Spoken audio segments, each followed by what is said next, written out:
Good morning, everybody, and welcome to the LAI Public Libraries Online Conference 2020.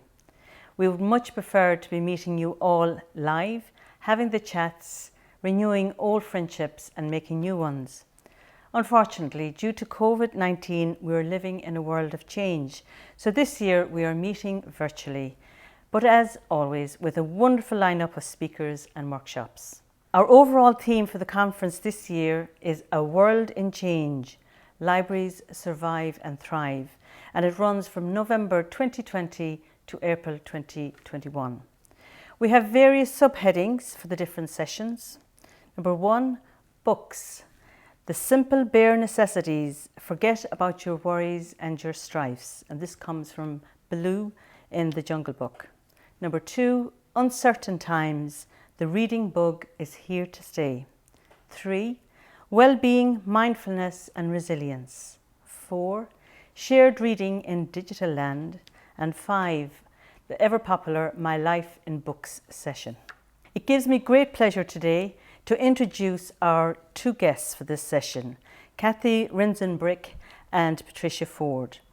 Cathy Rentzenbrink has lived in Cornwall, Yorkshire and London, has now returned to Cornwall, where she lives with her family and works as a writer and journalist. She's the author of the Sunday Times bestselling memoir, The Last Act of Love, a book, when I read it, that made me feel every emotion. This was shortlisted for the Wellcome Book Prize and selected for the Richard and Judy Book Club. Her other books, A Manual for Heartache and most recently, Dear Reader, a book that has been described as a joyous exploration of how books can change the course of your life. Cathy's first novel will be published in July 2021. Our moderator today is Patricia Forde, well known in many libraries, but a great friend to us here in Galway Public Libraries. She has lived in Galway all her life, as she says herself, her favourite city in all the world. Author of books for children of all ages, her first novel, The Wordsmith, was published to great critical acclaim in 2015, and she has since published a sequel entitled Mother Tongue. Her many books for younger children include Bump Fizzle, The Best on Planet Earth, which was chosen as the Dublin UNESCO City-wide Read in 2019, To the Island, a picture book especially commissioned by Galway 2020 European Capital of Culture for all children in Galway who started school in 2020. A former director of Galway International Arts Festival, she is currently chairperson of Children's Book Ireland. And congratulations to CBI for being well-deserved recipients of the RTE Toy Show Appeal. Please enjoy Cathy Rentzenbrink and Patricia Forde in conversation.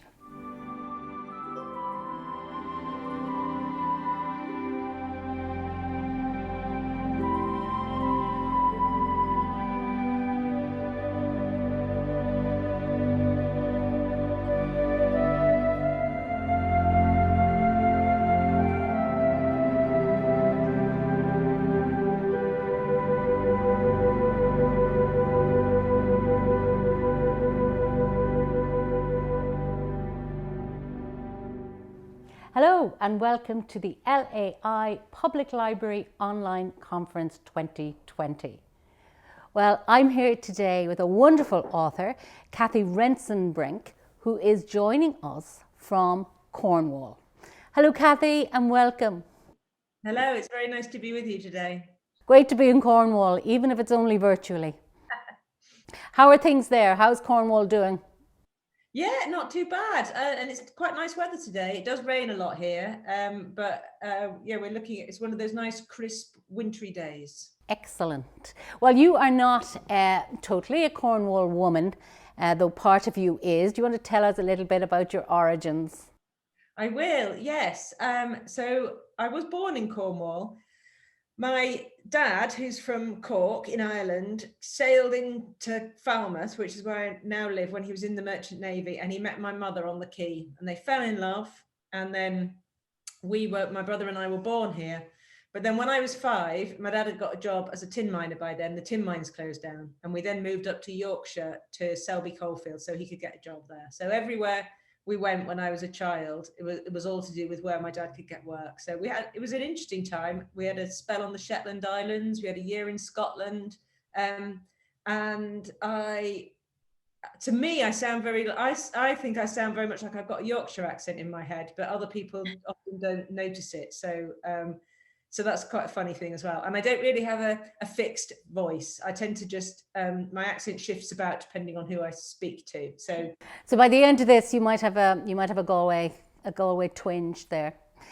So with all that moving around, obviously all those choices in a way affected what happened to you after that. And things could have been very different.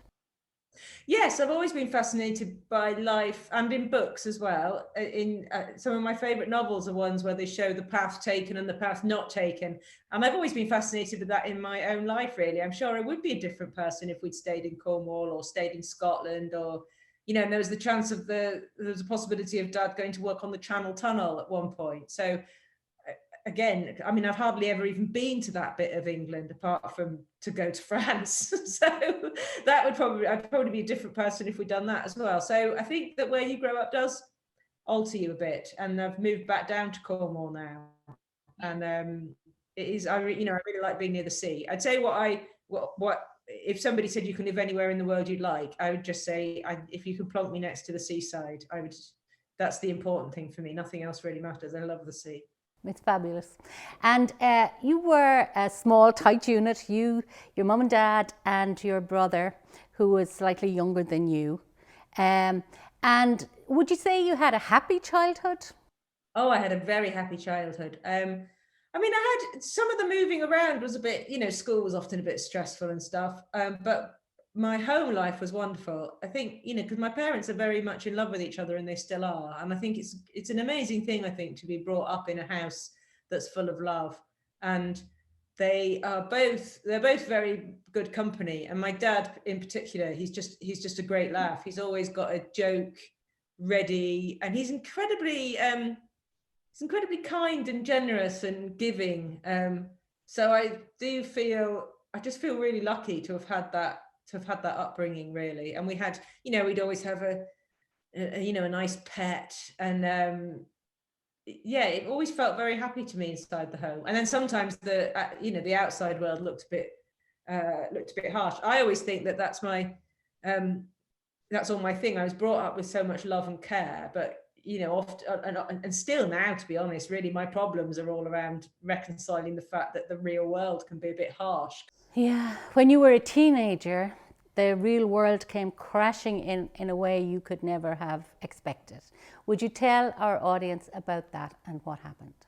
Yeah, so my brother Matty, who I adored, so he was 13 months younger than me, and he was 9 inches taller than me. And he was just wonderful. He was incredibly funny. He was quite cheeky. He did used to make me cross because he was very good at like wriggling out of his share of the jobs. But he was so funny, and I had a great soft spot. If somebody can make me laugh, they can get away with an awful lot. Again, it's books, people, anything. If somebody can amuse me, then I kind of pretty much forgive them anything else. And he was great fun, and I loved all his friends as well. And I really liked. I'm not a small woman. I'm 5'7" myself, but I loved being surrounded by him and his friends. They were all so tall. I loved being surrounded by all these tall boys. And a great way of meeting boys, Cathy. Well, yeah, of course, I was a year older and really fancied myself, and quite a lot of them did have a crush on me, I think, but they were just kids at that point. I had my eye on the older boys, of course, but I loved mating around with my brother and his friends. And then one night he was knocked over just a couple of miles from where we lived, and he never got better. He didn't die. He was alive for a few years after that, but he never in any way meaningfully regained consciousness. He was it's called a persistent vegetative state. Most people probably would use the word coma, but that was the case then for 8 years. And it was devastating when it happened, and then it was devastating over the time to come, because of course we desperately hoped that we could, make him better, that we could love him better. And it took me a long time to see that there's, I like to think love has no limitations, but actually it can't reverse irreversible brain damage. So, that was just all awful. And it was, I was 17 when that happened. So it was later I came to see it it was like a blade had come down and separated the old life and then the new life. And Cathy, did you know straight away when you got that news that he was seriously injured? Did you know that was a life-changing moment? Did you think something catastrophic now has happened? Do you know, that's such an interesting question. I don't think I did know. And I think on the night itself, so I wasn't with him when it happened, but I was with him about 20 minutes after, because the driver that stopped, someone knocked him over, and then the person that stopped, because it's before mobile phones, the person that stopped found out from the people he was with what his name was, and then went to the corner of the village, phoned an ambulance from the phone box, and then came to our pub and was in the car park. And I opened the window and then ran down and got in the car. And I always remember he said he's in trouble. And it didn't occur to me to wake my parents up. I just thought it would be something I could sort out. I thought it would be some kind of scrape or some kind of naughtiness. And even when I got there, he was lying in the road and he was unconscious. And I knelt down next to him. But, I still don't think I thought it was all that bad, because I was quite used to, like in our pub, there was often quite a lot of fighting, to be honest. I find it a bit shocking looking back on the extent to which, quite often on my weekend, my dad would end up chucking someone out of the pub because they'd, hit someone else with a pool cue. There was a lot of it never seemed that bad to me at the time.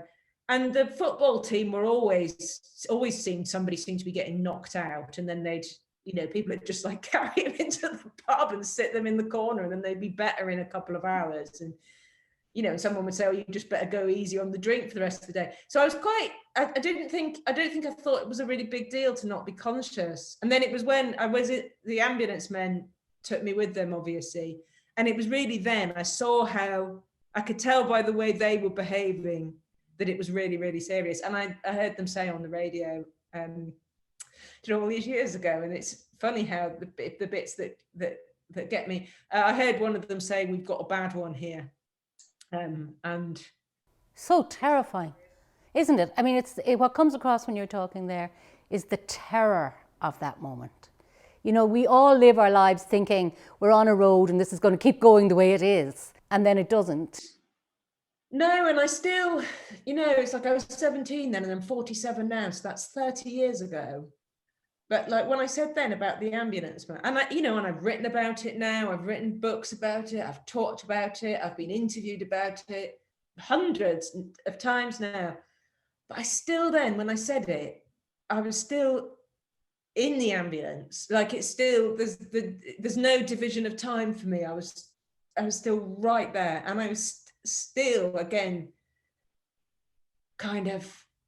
I'm still always shocked by it. Yeah, and traumatized by it. Yeah. And I've had lots of really good therapy now, but I still don't feel I'll ever it still remains that complete pivotal moment, I think, that night. Shocking. And you wrote this beautiful book, a memoir, The Last Act of Love, which, Cathy, I feel guilty saying I so enjoyed reading it, because there's so much of your pain and grief in it. But it was such, I want to kind of say, it was kind of uplifting. It's what you said earlier about love and what love can do, and the frailty of human beings, I suppose. There's a lot of that in it. And really after the accident, a whole new phase of your life and your mum and dad's life began. Taking care of your brother, and then I suppose, well, you tell us, realizing that wasn't going to be feasible forever, the taking care of him. Yeah, and I mean, it's certainly for the beginning. I mean, like for the first few years, like we just desperately hoped that. I mean, the thing is, even now, even medical people, don't understand a lot about the brain, don't understand a lot about head injuries, and certainly at the time, people didn't. I mean, my mum says now, like, would nobody tell us, or was it just that we didn't want to listen? But I think now, now, if what happened to Matty happened, I think they'd be able to do a brain scan pretty early on that would show the extent of the damage. You said a beautiful thing in one of the books about you were praying in the hospital for Matty to live, and you say, I didn't know then I was praying for the wrong thing. Yeah, I mean, I just didn't, I was so innocent. And of course, there wasn't news then, and there wasn't the internet. I just didn't realize that I didn't have any concept of head injury or brain injury or what it might mean. And I remember we were all so pleased because he didn't break any bones. Later on, somebody told me it's because the very fact that he'll have been unconscious from the impact and your body kind of goes floppy. But we were so thrilled that he hadn't broken any bones. And I know now that it with the injury of that severity, like that just doesn't matter. It's just not relevant. Like, who cares whether or not he's broken his arm? The whole thing about the brain and its utter importance, I mean, I just didn't get that. And I remember that, again, being in the chapel. And I'm not at the time being, I mean, I'm still not really a believer, but I get much more interested in faith as I get older. I like religious people. I like churches. And I'd been to a Catholic school, so I knew the prayers. So I'm in the chapel saying endless Hail Marys. And just, as you know, and I've spoken to loads of people over the years who've said to me, yeah, you might not believe, and then something bad happens and you pretty soon find yourself on your knees. You know? But I was saying, please let him live, please let him live. And I realized now it was just like the wrong thing, really. And it was a difficult road to travel. I mean, I do think it's good now. If this happens now, I don't think it doesn't have to take 8 years for people to realize this now. I think we were at of course, it's very interesting from a medical, legal, technical point of view. If Matty had been knocked over about 10 years before he'd have just died in the road. The technology didn't exist to keep him alive. But that's the thing. He sort of intersected at that time where it's possible now to keep people alive. But the question really then is like what life is and what that means. And the whole idea of a quality of life. And poor Matty didn't have a quality of life really after that. And you took him home to mind him at home, to nurse him at home in the initial stages. Yeah, and we built a little bungalow extension, and we just desperately hoped we could kind of rehabilitate him. And we really didn't want to hear if anybody said it wasn't likely or whatever. We were absolutely and utterly sort of fierce about it. But I mean, he just wasn't. One of the people that came to examine him, one of the professors said, he's the, I'm trying to remember how he said it. I think he said he's the most brain damaged person I've ever seen. You know, and he was, sometimes it's funny, you know, because I'll do an event and somebody in the audience, maybe they haven't read the book. So they'll say like, you know, so when you say he had no quality of life, what do you mean? And they mean that you know, that maybe he could do stuff but didn't like it very much. And like when I explained that, you know, there was nothing. The only difference from what you'd see as like a sleeping beauty coma was he did open his eyes. He had periods of wake and sleep. So he would open his eyes for some hours and then he would close his eyes. And of course, again, this is all, I mean, I go into detail about it in the book. I don't really like to talk about it now, think about it now.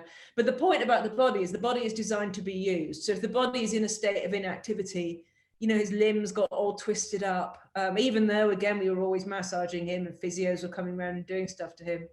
But it's a terrible thing. You don't, it's an awful thing. The body's not designed to not move around. So that was terrible. And then he would have these terrible life-threatening epileptic fits, which quite often happen after a head injury. So it was just, it was just awful. And I think it was about halfway through, after about 4 years, I think. But it was really gradual, you know, it was so gradual because it felt such a wrong thing. It felt such a wrong thing for me to think maybe it'd be better if he wasn't alive. Maybe if it would have been better if he died on the night. And that's something I really know now with the clarity, because I think one of the terrible things about trauma is you've got all the terrible loss and the sadness and the grief, but it's also quite difficult when you're giving yourself a hard time, which I did for a lot of years, you know, like if you're feeling guilty about the way you think, I think that's difficult. So I'm really clear about that now. I just know that as a fact. It would have been much better for Matty and much better for everybody who knew him. You know, me, my mum and dad, all of his friends. It would have been better if he just died in the road that night. It was and of course that would have been at the time unimaginably hard. But I think the cruelest thing and I've come to see it as cruel and unusual. And the cruel and unusual thing that happened was this period of being sort of kept alive in this awful state, and how. Yeah, and I hope, Cathy, you won't think I'm presumptuous when I say this, and I just say this from having read your books. It struck me that Mattie would be the last one who would have wanted that 8 years to have happened, to have been kept alive regardless of whatever way he was. Yeah, I think that's true. And, I spoke to one of Mattie's friends recently, and I think this shows the long effect something like this has, not just on me, but, one of his friends got in touch recently, and he just still feels really sad and upset and bad about it. And he said about how he'd been feeling guilty lately because he felt he should have spent more time with them afterwards. I said to him, honestly, I said, if Mattie could have spoken at that point, if he, and I don't believe there was anything there, if he could have visited us from some future realm, if he, as he was, would have spoken, he would have told you and he would have told me to just get out of it, get as far away from it as he possibly could. He would have said, I don't want to be here, and you guys shouldn't be here watching me. And I just, I really know that now. And it's a good thing to know. And a comfort in a way.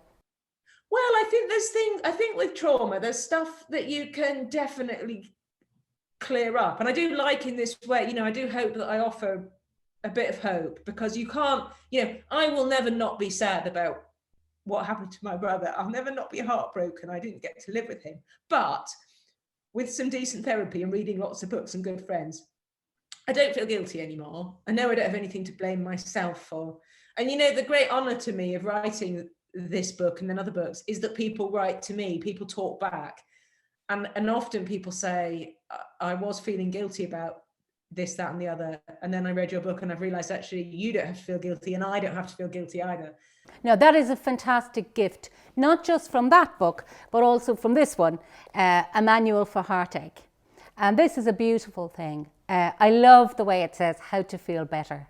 And, I think that's something we all relate to. People say, how are you? And most people just want to feel better if they're not in a good place. So that was a very different thing to do, Cathy, to sit down. I can imagine the memoir is one thing, and I can imagine all the difficulties of that, because you're also representing your mom and your dad and your brother and his friends and their experience. So crafting a memoir, I think, is a difficult thing anyway. And in your case, it was a very difficult thing. But to go from that to writing the manual, A Manual for Heartache, was such a lovely, generous gesture, I thought, reading it. It was like you took from the darkest thing in your life. I can't imagine it. And to think that your next thought was to try and help other people who might have been in that situation. That was such a generous thing to do. What was your thinking when you decided, okay, I've written the memoir now, and now I'm going to write this book, A Manual for Heartache? What was your train of thought? Well, it was because I felt I'd learned a lot. So I did learn a lot from writing my first book, but then what I really learned from was the fact that readers talked back to me. And then I met, lots of interesting new people, and I just expanded my own understanding of grief. I had some extra therapy as well, which was really good, some proper trauma therapy, which I'd never really had. That really helped. So I felt I just wanted to share a general, so the question people would often ask me, and I remember the first time it happened, I was so amazed. This woman came to an event I did, and she said, I loved your book. She said, but it is very sad. She said, do you think I can give it to my sister whose son has just died? Oh. And she told me about her nephew. He was a soldier and he'd just been blown up somewhere. And I remember just feeling like, just sort of the honor and the overwhelm of that question. And I said, I don't know. I said, I just don't know. I said, you'll know more than me because you'll know her. And then people kept asking me this, and I thought it was a really interesting question, because they were asking me they were saying, I want them to read the book because it's a helpful book ultimately, but can they cope with how sad it is, given that they're already sad? I thought it was such an interesting question. I still don't really know the answer. I think it depends on what sort of person you are. But then I thought, I wonder if I could write something with the intention to console. Because my first book, I didn't write, I mean, people say it's really helpful. I'm so glad and feel so honored, but that's not why I wrote it. It's just a memoir. I just wrote it. And it was a surprise to me that people found it helpful. I thought nobody would read it. I thought, who'll read this miserable book? But people do, and they like it. And that feels like a massive gift. But then I did think with the second one, I thought, what if I tried to write something helpful? What if I wrote something that was specifically designed for someone in distress, whether that's in grief or whether that's someone who's depressed or whether that's someone that's just got that kind of like restless, itchy feeling where we know that things aren't right and we don't know what to do. And that's how I sort of designed that book. So I wanted to share the extra things that I learned, and I wanted to do it in that format. And I wanted to do it in a way where no one would ever, I mean, you could give that book to anyone. I mean, they might not like it because not everybody likes books, and not everybody that's sad wants to be given a book, you know. And because if you're in the angry stage of grief, I've been here. It's like, what, you think some book's going to help me? Even though you do say a number of times that books saved your life more than once. And I thought it was interesting as well that you called this, Cathy, a manual. It's actually a very practical book.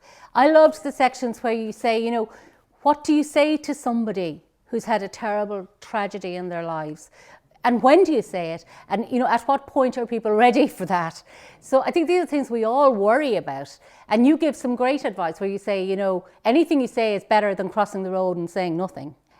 So I love that about that book. It is a manual. It's practical. It's not just about, you know, this was my experience and I want to tell you what I learned. It's not just that. It kind of puts itself out there and says, this is my advice, which I think is really... That's for the reader. That's what I would imagine. That it isn't about me in the sense that it's only about me where I think that's useful for someone else. And I really did describe, someone said about it, this book should be available on prescription. It's like I did think of it as a prescription. If I had to write something, you know, given that I can't have everyone in front of me, what would be the things I would tell people? Because that was the other thing. People quite often asked me, you know, did it have to be this bad for you? Did it have to last so long? Did it have to be so awful? And I always think that actually, no. I think you have to do your grief work. It's not like, you know, life is often sad. It's not about denying that, but I don't think you have to do it alone. And I think there are useful things that you can be told, and useful things that other people can do. And yeah, and you lay that out very clearly. I think you know, you tell us what not to say and what to say, which is always helpful. But I'm aware of, Cathy, time flying by, and I didn't get to talk to you about my favourite book of the year so far. I've absolutely loved this, dear reader, which is just out, The Comfort and Joy of Books. And you yourself said about how books saved your life at many times during this whole process. And the book is absolutely beautiful because it recommends books and it talks about different things in your life. Talk to us a little bit about your life in books as a bookseller before you were a writer. Yeah, so I thought, I mean, books have saved my life lots of times. I really don't know what I would have done without reading. Constant ally, constant companion. And I got a job in a bookshop when basically everything had gone wrong. I didn't know how to do anything and needed to get a job, and I didn't know anything. I'm still not great with computers, to be honest, but certainly at the time I was really bad. And I'd had these succession of really embarrassing temping jobs where I couldn't, I was such a disaster. It's like, I'm not very good with, you know, not very good with, if this was a real live conference now, you'd be able to see this in the break, because I'd probably like fail to get a cup of coffee out of the coffee machine, you know, and then I might spill it all over myself and I wouldn't know. Someone would have to take me to the toilet. So I've got a very bad directional sense. So those sorts of things are all quite important when you're trying to get a job temping. So I just couldn't do anything. Couldn't really. Then you have to send your timesheet, use the fax machine. Of course, I could never work out how to use a fax machine, which way the paper went, and what, you know. So I was rubbish. Couldn't type. It was awful. Anyway, I just thought, well, the only thing I know how to do is read books. So I'm going to try and get a job in a bookshop, and I did. And it was amazing because the first couple of days were a bit of a shock, because I did think I was really well read. And there's no feeling like it. And bookshops and booksellers and librarians, I think, all feel this. You think you know a lot about books, and then you get a job in a place for books, and you realise that actually your knowledge is quite defined. You know, you might be good at those shelves, but you don't know about those shelves.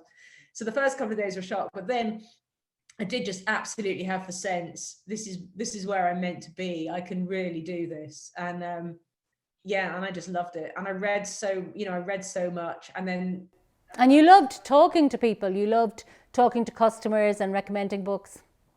I did, yeah, I really do. I mean, I really do like talking to strangers. And of course, talking to strangers about books for work is quite a respectable thing to do. I would do it all the time, to be honest. I'm always wanting to strike up conversations out and about, whereas people often don't like that so much. But yeah, it was amazing that I'd managed to make talking to strangers about books my job. I got lots of regular customers, and they'd come in, and there was this little old lady who'd come in. She was very posh because it was at Harrods. The bookshop was at Harrods. And she'd lean her walking stick against the desk and she'd say, "Where's the girl who reads? Bring her to me." Well, it's as good a name as any, the girl who reads. No, it's lovely, isn't it? I really liked it. I was all into Harry Potter then. And of course, he was always known as the boy who lived. And I thought, actually, the girl who reads, that's not bad. And then you started organising events with authors. Yeah, the bookseller who did the events left, and I sort of inherited his job, and that was cool because again at Harrods quite a lot of famous people came. So Cathy, spill the beans on the famous people. Well, the first ever one I did was Bill Wine, and all the women in the queue were sort of like, "Oh, isn't he wonderful?" and "Oh, isn't he short?" One of the things I learned over my years of doing book events is that almost all famous people are quite small. Apparently, it's something to do with like actors and actresses. It's a thing because you look good on camera if you're quite short. So they're all very small and thin, apart from David Hasselhoff, who is about 8 feet tall. And it was just always, I liked that bit when people had made an effort. I always used to like talking to the first people in the queue that had come really early. Then there was the day when I remember Katie Price was very good natured and her skirt fell off. I mean, it was like two pieces of sort of furry material and it fell off, and we had to go and get safety pins from the John Lewis over the road. This is when I was working in Oxford Street, and then we had to sort of safety pin her back together, and she went out. She's very tiny though, again, so if you look at her in magazines or telly, you'd think she was sort of a bit Amazonian, but again, she's tiny little creature, very good natured and nice and very funny, when the skirt fell off. Didn't see it as the end of the world. And then we also did, depending on what shop I was at, sometimes it'd be literary events. So I absolutely fell for Zadie Smith, who was just amazing. I met Lauren Bacall, and that feels like something I'll always remember. She was, I think she was about 80 and she'd been doing a lot of events. She was just a bit bored. So she asked me to take her to the loo, which had to be a big backstage thing. And I think she just wanted a rest. So we just sat down there was a big room where all the books came into the building, goods in. We just sat on a couple of kick stools, and she asked me to explain it all to her, how it works, So it was the strangest thinking, sitting there thinking like, okay, so I'm explaining to Lauren Bacall that the books arrive in boxes on the big lorries, and then they come up that lift, and then the man over there checks them in over there. She was probably fascinated because it was all new to her. And Cathy, I can't remember who it was now, but there was somebody you met that your dad was very impressed with. Oh yeah, so my dad really likes sport, and he's a Manchester United supporter, and he really loved David Beckham. So he was thrilled when I met. So David Beckham came and did an event. Honestly, like the most beautiful person I've ever seen in real life. Everyone just swooned around him, and he was incredibly nice as well. And his wife came, incredibly nice, and her parents, who were incredibly nice. So the whole thing was just blissful. My dad was really chuffed, and I gave him. So my dad had never really learned to read and write properly. He'd run away from home when he was quite young, and I gave my dad a copy of David Beckham's biography just because I thought he'd like to own it, not really because I thought he would read it, but he read it, and then that set him off on another new trail of reading books. It also set you off on another train where you thought you could help other people who might have been a bit like your dad, who had issues with books and literacy. So that started you on another adventure. Yeah, it was another adventure. Yeah, I eventually got a job running an organisation called Quick Reads, always very well supported by libraries. And that we commissioned books for emergent adult readers, and that was amazing, and that felt like such a privilege. So I started going into prisons and working with various adult literacy groups. Slow down there a bit, Cathy. Going into prisons, I can't think of anything more frightening. How did you feel the first time you walked into a prison, going in to talk to prisoners? Well, honestly, I felt this is where I'm supposed to be doing this work. I still feel that. I love prison. And it's not, it's hard. It's not, I don't find it frightening. I find it distressing. One of the things I didn't realize when I went into prison, and I felt ashamed that I didn't know this, but I think most people don't know this, was just the extent to which prison is full of people who just don't have basic skills. It's also a really high proportion of care leavers. And you just meet people and you just know it's where we put society's failures, I think. And it should be a shame, I think, to society. I think a way I think of judging societies, rather than thinking about how much money we make, could be to think about how we behave to people that have transgressed the rules. And I certainly think in the UK, I just think it's a huge failure. And I was talking to because a lot of people say, like, oh, why do you want to go into prisons and whatever. But I was saying to a friend of mine, I said, look, you give money to the NSPCC, you give money to a children's charity. The people that end up in prisons are the people that didn't get a good intervention when they were a kid. They're the people who suffered as kids and continued to suffer. I know bad people exist.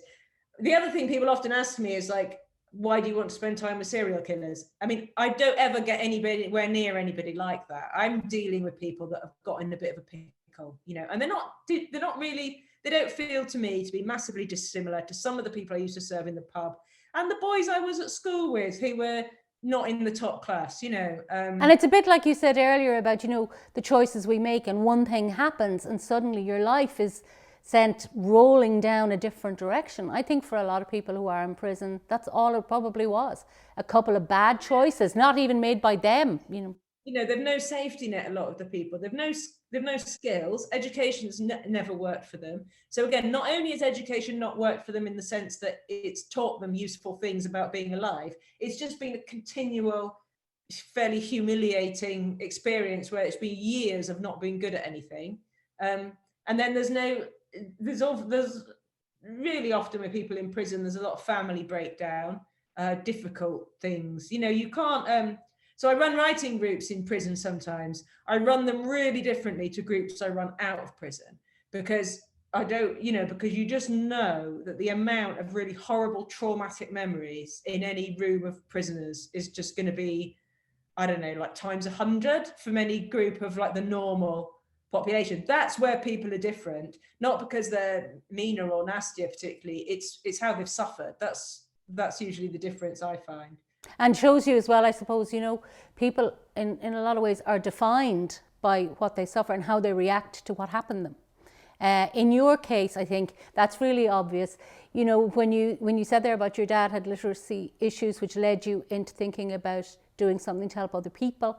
It seems to me, as a fan of your books, that you have experienced lots of great things in your life, but also lots of trauma and grief. And where you met those, you treated both imposters the same, and you made something good out of it. And Cathy, I am in awe of you. I think your books are wonderful and everybody should read them. And I agree with whoever said they should be on prescription. They absolutely should. You are a comfort and a joy, and just like to wish you every success. And it was lovely talking to you and being in Cornwall, if only virtually. Oh, thank you. Thank you so much. So we'd just like to leave it on that note with a very sincere thank you to our guest today, Cathy Rentzenbrink, and all her wonderful wisdom and philosophy. So thank you for that, and thank you for listening.